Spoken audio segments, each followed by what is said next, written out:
तो hello students, स्वागत है आपका अपने यूट्यूब चैनल में।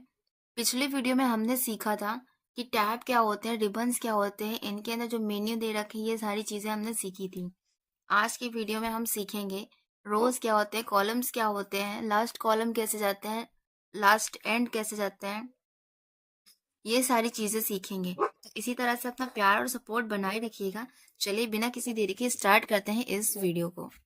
आप देख सकते हैं जो हमारी हॉरिजॉन्टल लाइंस हैं ये हमारी रोज हैं, और जो वर्टिकल लाइंस है वो हमारी ये कॉलम्स हैं। अब आते हैं फर्स्ट बॉक्स पे।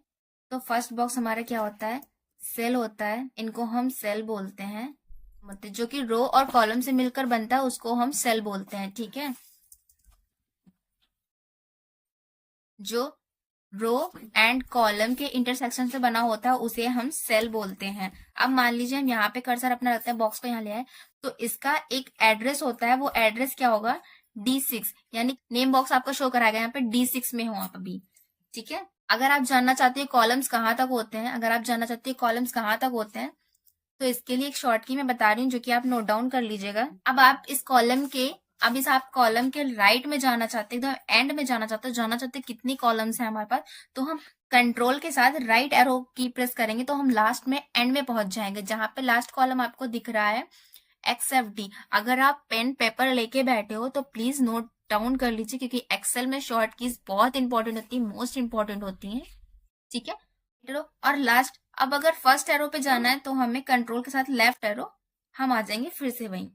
ठीक है, मैं दो कीज को बोलती हूँ तो वो कॉम्बिनेशन की होती है। ऐसा नहीं कि आप कंट्रोल प्रेस करके छोड़ के फिर राइट एरो को प्रेस करिए, ऐसा नहीं, कंट्रोल के साथ आपको एरो की का यूज करना है। ठीक है, अब इसी तरह हम आ जाते हैं अपनी रो में। हमारे पास देखना है कितनी रोज हैं, तो हम एंटर करते रहेंगे, नीचे जाते रहेंगे, ऐसे करते रहेंगे, या फिर डाउन एरो का यूज करेंगे तो बहुत ज्यादा हमारे पास बहुत टाइम लग जाएगा। इसके लिए शॉर्ट की बनाई गई है, कंट्रोल के साथ डाउन एरो। हम लास्ट रो में आ चुके हैं। लास्ट रो में नंबर हमें लिखने की जरूरत नहीं है, यहाँ पे आपको शो हो रहा है 10,48,576। आप देख सकते हो 10,48,576 हमारी रो है। अब हमें टॉप पे पहुंचना, तो सेम वही कंट्रोल के साथ अप एरो, हम आ जाएंगे टॉप पे बिल्कुल। रेंज ऑफ सेल किसे कहते हैं, ठीक है, रेंज ऑफ सेल इसे कहते हैं। जितनी भी सेल मैंने सेलेक्ट की ये रेंज है। एक सेल सेलेक्ट करेंगे, ये इंडिविजुअल सेल हो गई, और मैंने अगर इसको ड्रैग कर दिया, ये देखिए फर्स्ट कॉलम हमारा इंडिविजुअल कॉलम होगा, और इसको हम सेलेक्ट करेंगे तो ये हमारा रेंज ऑफ सेल हो जाएगा। रेंज ऑफ सेल, ठीक है, ये हमारा है रेंज ऑफ सेल। जितनी भी मैंने सेल्स यहाँ पे सेलेक्ट की हैं, ये हमारी रेंज ऑफ सेल कहलाएगी। ये स्टार्टिंग सेल कौन सी है, हेड सेल हमारी C है। ठीक है, आप देख सकते हैं C4, एंड लास्ट सेल कौन सी है आपकी, F है, और यहाँ पे कौन सी रो नंबर कौन है, 15, F5, यानी C4 एंड F15।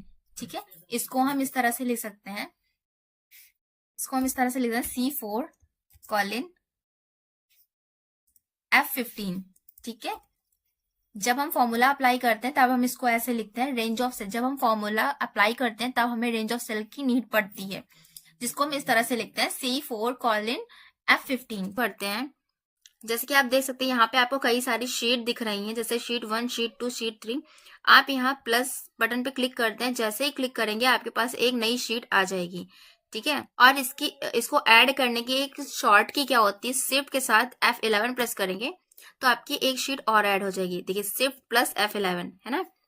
लेकिन शॉर्ट की से जो भी शीट ऐड करेंगे वो लेफ्ट साइड में ऐड होगी, ना कि राइट साइड में। अब आप कहेंगे कि 7 वाली शीट आपकी 5th के बाद होनी चाहिए, तो आप क्या करेंगे, इसको माउस की हेल्प से शीट पे क्लिक करेंगे और इसको ड्रैग करके यहाँ पे लेके आके रख देंगे इस तरह से। ठीक है, 6 नंबर की शीट को भी हम उठा के यहाँ से ड्रैग कर देंगे इस तरह, जहां पे भी रखना है वहां रख दीजिए, जहां पे भी ड्रॉप करना है वहां पे रिलीज।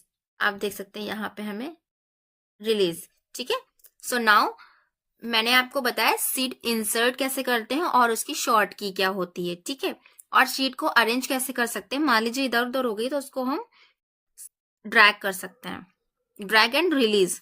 अब मेरे पास मल्टीपल शीट्स हैं। ठीक है, अब देखिए मैंने जो आपके पास सामने वर्कबुक है, अगर इसको मुझे जूम करना है तो आप कैसे कर सकते हैं, कंट्रोल के साथ स्क्रॉल करेंगे आप ये देखिए जूम हो जाएगी स्क्रीन, ठीक है। और यहाँ पे आपको एक जूमिंग कंट्रोल भी मिल जाएगा। यहाँ पे आप देख सकते हैं छोटा सा 150 है। इस तरह से अगर आपको माइनस करना है तो इधर ले आइए, और अगर प्लस करना है तो इधर। लुक एट दिस, ठीक है। इस तरह से कर सकते हैं। हमने जूम कर दिया है, 196 कर दिया हमने सेल का, ठीक है। डिफॉल्ट हम 100 रख सकते हैं, और अगर आपको जूमिंग करनी तो आप अपने अकॉर्डिंग जूम कर सकते हैं। और एक चीज, एक्सेल के अंदर जितनी भी सीट्स ऐड कर रहे हैं तो approx all seat zooming level आपको सेट करना पड़ेगा। ये नहीं कि मैंने इस सीट में इसको शीट 6 में मैंने जूमिंग लेवल बढ़ाया है, आप हमारे थे शीट 1 पे, तो आप देख सकते हो नॉर्मल जैसे था। अब हम जंप करते हैं शीट 1 पे। अब आप देख सकते हैं, मान लीजिए यहाँ पे मैंने कोई डेटा मेंशन किया है, इस तरह से एंटर किया, और अब ये डेटा मेरे से किसी भी कारण से डिलीट हो गया है, मान लीजिए इसको मुझे वापस लाना, तो हम यहाँ पे करेंगे कंट्रोल Z, जिसे हम बोलते हैं अंडू। और अगर इसी को हमें वापस गायब करना है तो हम कर देंगे Y, कंट्रोल Y, जिसे हम बोलते हैं अंडू और रिडू। ये ऑप्शन हो जाते हैं हमारे अंडू एंड रिडू के। वापस हम ले आते हैं इसको, ठीक है। अब मान लीजिए हमने यहाँ पे कुछ लिखा, नंबर्स लिखे 50, 12, एंटर किया, और इसको हम कर लेते हैं सेलेक्ट, सिंपली सेलेक्ट किया। आप देख सकते हैं जूम आउट और जूम इन करते टाइम मैंने आपको ये सारे ऑप्शंस नहीं दिखाते। यहाँ पे आपको स्टेटस बार में शो हो जाएगा एवरेज इन तीनों नंबर्स का कितना आएगा, 254, एंड काउंट कितना है 3, एंड सम कितना होगा इसका 762, ठीक है। इस तरह से यहाँ पे एक ऑप्शन आ जाता है हमारा लेआउट, पेज लेआउट, यानी प्रीव्यू हमारा शो हो जाएगा। इसके बाद इस पे क्लिक कर देंगे, पेज हमारा बहुत ही छोटू सा हो जाएगा। और आप इन शीट को डिलीट भी कर सकते हैं। राइट क्लिक किया और इसको डिलीट किया, इस तरह से हम शीट को डिलीट कर सकते हैं, ठीक है। हमें कोई एक्स्ट्रा शीट नहीं चाहिए, हमने इसको कर दिया डिलीट, ठीक है। अब देख लीजिए, मान लीजिए यहाँ पे हम डबल क्लिक किया, स्टेटस बार में आ जाएंगे। यहाँ पे देखिए आपको एंटर लिखने को बोल रहा है, यानी हम कुछ लिखते हैं तो ये एंटर मोड में आता है, और इसको एंटर करेंगे। यहाँ पे कर्सर आपका नहीं है तो ये रेडी मोड में आता है। जब कर्सर आपका सेल के अंदर होता है तो ये एंटर मोड में होता है, और जब डबल क्लिक कर दोगे, जब आप एंटर कर दोगे तो ये रेडी मोड में आ जाता है, ठीक है। डबल क्लिक कर दोगे तो वो एडिट मोड में आ जाता है। ये बेसिक इंट्रोडक्शन हमारा हो गया है कंप्लीट। बेसिक इंट्रोडक्शन में हमने रोज कॉलम्स के बारे में जान लिया है, फॉर्मूलाज के बारे में जान लिया है क्या होता है। अब थोड़ा सा आगे बढ़ते हैं और जानते हैं डेटा एंट्री के बारे में। डेटा एंट्री की वीडियो मैं जल्दी लेके आऊंगी। वीडियो इन्फॉर्मेटिव लगी हो तो लाइक, कमेंट, शेयर, सब्सक्राइब करना ना भूलें। मिलते हैं नेक्स्ट वीडियो में, तब तक के लिए राधे राधे।